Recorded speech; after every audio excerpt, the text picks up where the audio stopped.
ವರದಕ್ಷಿಣೆ ಕೊಡೋದು ತಗೊಳ್ಳೋದು ಎರಡೂ ತಪ್ಪು, ಕಾನೂನು ಬಾಹಿರ ಅಂತ ನಿಮ್ಗೆ ಗೊತ್ತಿಲ್ವಾ?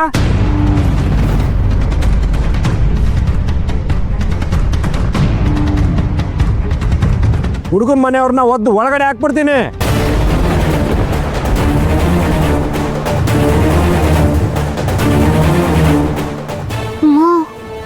ಏನಮ್ಮ ಇವ್ರು ಹೀಗೆ ಹೇಳ್ತಿದ್ದಾರೆ? ನಂಗೂ ಗೊತ್ತಾಗ್ತಿಲ್ಲ ಕಡೆ, ಭಯ ಆಗ್ತಾ ಇದೆ. ಇಲ್ಲಿ ಹುಡುಗನ ಕಡೆಯವ್ರು ಯಾರ್ರೀ? ಹಾ, ಯಾರು ಅಂತ ಕೇಳ್ದೆ ತಾನೆ? ಇಲ್ಲಿ ಯಾರಿಗೂ ಬಾಯಿಲ್ವಾ?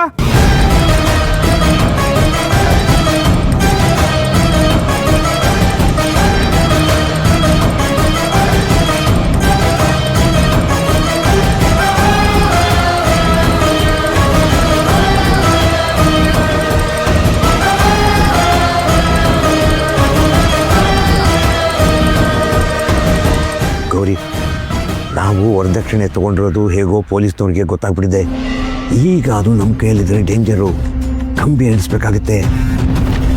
ನಾನೀಗ ಅದನ್ನು ಲಕ್ಷ್ಮಿ ಮನೆಯವ್ರಿಗೆ ವಾಪಸ್ ಕೊಟ್ಬಿಡ್ತೀನಿ. ಆಮೇಲೆ ನೋಡ್ಕೊಳ್ಳೋಣ. ಕೊಡಿಲ್ಲ ಅದು, ಕೊಡು.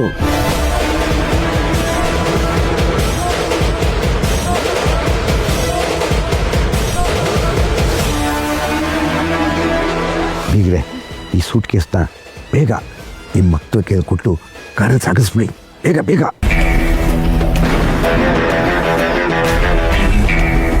ತಗೊಳ್ಳಿ, ಬೇಕು ಕಾರ್. ಯಾರು ಹೇಳ್ರಿ? ಮರ್ಯಾದೆಯಾಗಿ ಹೇಳ್ತಾ ಇದ್ದೀನಿ, ನೀವು ಹಾಗೆ ಮುಂದೆ ಬಂದು ಒಪ್ಕೊಳ್ಳಿ. ವರದಕ್ಷಿಣೆ ತಗೊಳ್ಳೋದಕ್ಕೆ ಗೊತ್ತಾಗುತ್ತೆ, ಒಬ್ಬ ಅಧಿಕಾರಿ ಬಂದು ಮಾತಾಡಿದಾಗ ಮುಂದೆ ಬಂದು ಉತ್ತರ ಕೊಡೋಕೆ ಗೊತ್ತಾಗಲ್ವಾ?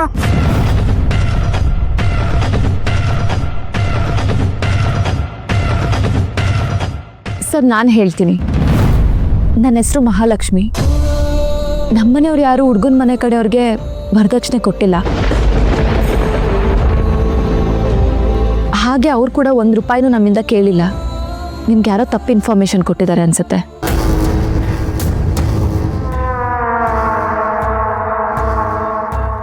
ನಮಗೆ ಅಥೆಂಟಿಕ್ ಸೋರ್ಸ್ ಕಡೆಯಿಂದ ಕಾಲ್ ಬಂದಿರೋದಕ್ಕೆ ಮೇಡಮ್ ನಾವಿಲ್ಲಿಗೆ ಬಂದಿರೋದು.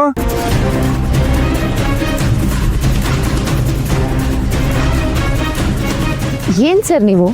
ನಾನೇ ಹೇಳ್ತಿದ್ದೀನಲ್ವಾ ಆ ಥರ ಎಲ್ಲ ಏನೂ ನಡೆದಿಲ್ಲ ಅಂತ. ನಾನೊಬ್ಳು ಎಕ್ಸಾಮಿ ಆಫೀಸರ್ ಮಗಳು. ಇವರು ಬ್ಯಾಂಕಲ್ಲಿ ಕೆಲಸ ಮಾಡ್ತಿರೋದು. 2 ಕುಟುಂಬದವರು ಗೌರವಯುತವಾಗೇ ಬದುಕ್ತಿರೋದು. ಖಂಡಿತವಾಗ್ಲೂ ನಿಮ್ಗೆ ಯಾರೋ ರಾಂಗ್ ಇನ್ಫಾರ್ಮೇಶನ್ ಕೊಟ್ಟಿದ್ದಾರೆ ಸರ್.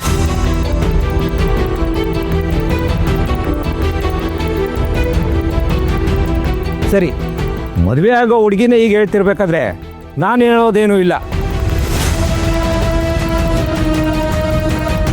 ಆದರೆ ಒಂದು ವಿಷಯ ನೆನ್ಪಿಟ್ಕೊಳ್ಳಿ, ಹುಡುಗನ ಕಡೆಯವರು ವರದಕ್ಷಿಣೆ ತಗೊಂಡಿರೋ ವಿಷಯ ನನಗೇನಾದರೂ ಗೊತ್ತಾಯಿತು ಅಂದ್ಕೊಳ್ಳಿ, ಹುಡುಗನ ಮನೆಯವ್ರ ಜೊತೆ ನಿಮ್ಮನ್ನು ಕಟ್ಕಟ್ಟಲ್ಲಿ ನಿಲ್ಲಿಸ್ತೀನಿ.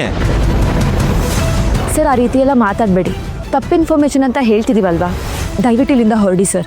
ಹೋಗ್ತೀನಮ್ಮ. ಅದಕ್ಕೂ ಮೊದಲು ಹುಡುಗನ ಮನೆಯವ್ರ ಜೊತೆ ನಾನು ಸ್ವಲ್ಪ ಮಾತಾಡಬೇಕು.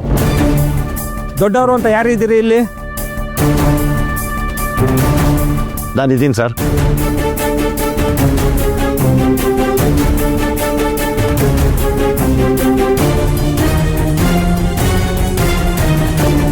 ಸರ್, ನಾನೇ ಹುಡುಗನ ತಂದೆ. ಇವರು ಹುಡುಗನ ತಾಯಿ. ಇವರು ಹುಡುಗನ ಅಕ್ಕ. ವರದಕ್ಷಿಣೆ ಏನಾದರೂ ನಾವು ಕೇಳಿದರೆ 3 ಜನದಲ್ಲಿ ಒಬ್ಬರು ಕೇಳಿರಬೇಕು. ಆದರೆ ನಾವು 3 ಜನನೂ ಕೇಳಿಲ್ಲ ಸರ್. ನಿಮಗೇನಾದರೂ ಪ್ರಶ್ನೆ ಕೇಳಬೇಕು ಅಂತ ಅನಿಸಿದರೆ ಕೇಳ್ಬೋದು, ಅಥವಾ ಹೆಚ್ಚಿನ ವಿಚಾರಣೆ ನಡೆಸಬೇಕು ಅನ್ನೋದಾದರೆ ನೀವು ನಮ್ಮ ಮನೆಗೆ ಬರಬಹುದು ಸರ್. ಇವೆಲ್ಲ ಗೌರಿ ಅಲ್ವೇ ತ್ರಿಪುರ?